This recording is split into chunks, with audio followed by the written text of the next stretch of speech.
بقول لكم ايه؟ ما تيجوا نعمل البرجر كده بطريقة سهلة وسريعة ومضمونة في البيت.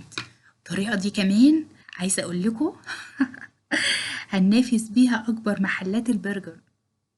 وما ان بقى الاولاد قاعدين في الاجازة وبيحبوا ياكلوا ساندوتشات في البيت، فهنعمل لهم بقى البرجر كده بطريقة صحية ولذيذة، وهنقدم معاها فرايز. يلا بينا نبتدي الفيديو.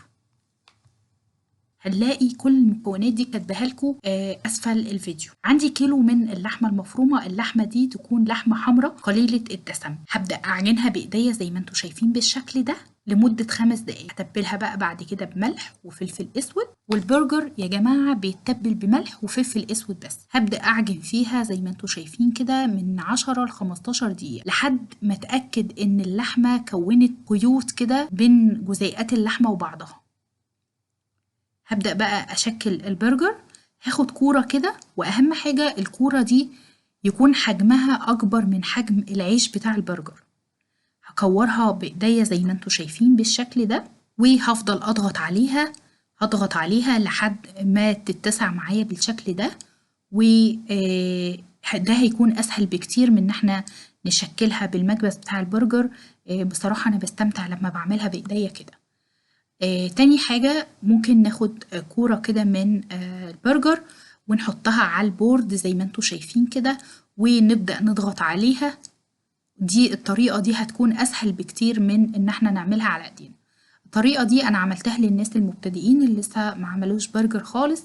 لو حابين يعملوها بقى بطريقة سهلة فالطريقة دي هتنفعهم جدا. هنركن بقى البرجر كده ونغطيه كده ونركنه بقى على جنب. بعد كده هنعمل الصوص بقى اللي محير الناس كلها، اللي احنا كلنا بنحبه وبنروح ماكدونالدز علشان الصوص. كوباية من المايونيز، عليها نص كوباية من كاتشوب، وعليها 3 معالق أو ربع كوباية من المستردة. هحط عليها كوباية من الخيار المخلل المتقطع صغير، كوباية صغيرة من البصل متقطع صغير جدا.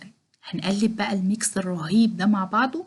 شايفين يا جماعة الصوص حلو ازاي؟ معلقتين من الخل الأبيض. الخل بيخلي الصوص ده طعمه رهيب، وكمان بيخلي الصوص فيه حموضة حلوة قوي وطعمه حلو قوي.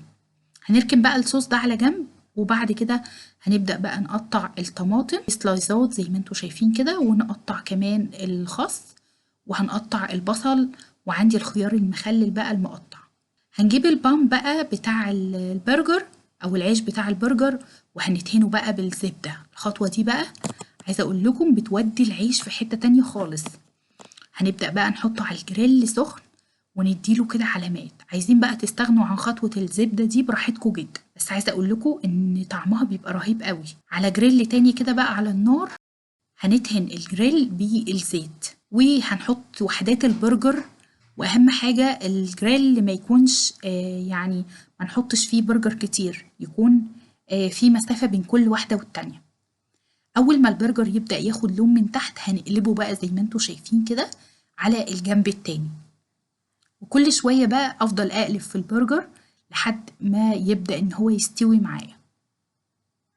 اول ما يبدأ ياخد لون حلو كده هنجيب بقى وحدات الجبنة الشيدر اللي بتسيح وبتدينا مطة حلوة كده في البرجر.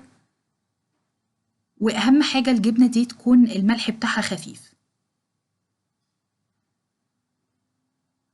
هنغطي بقى الجبنة دي علشان تسيح كده وتبقى دايبة كده في البرجر. وخلاص بقى كده هنطلع البرجر، وهنبدأ بقى ان احنا نكون الساندوتش بتاعنا. عندي البامب او العيش بتاع البرجر، احط معلقة من الصوص وعليها الخس والطماطم والبصل وحدات البرجر، وبعد كده الخيار. احط بقى معلقة من الصوص على العيش من فوق، وهقفل بقى البرجر. شايفين قد ايه شكله حلو؟ هنقدمه بقى مع فرايز. جربوه، جميل جدا.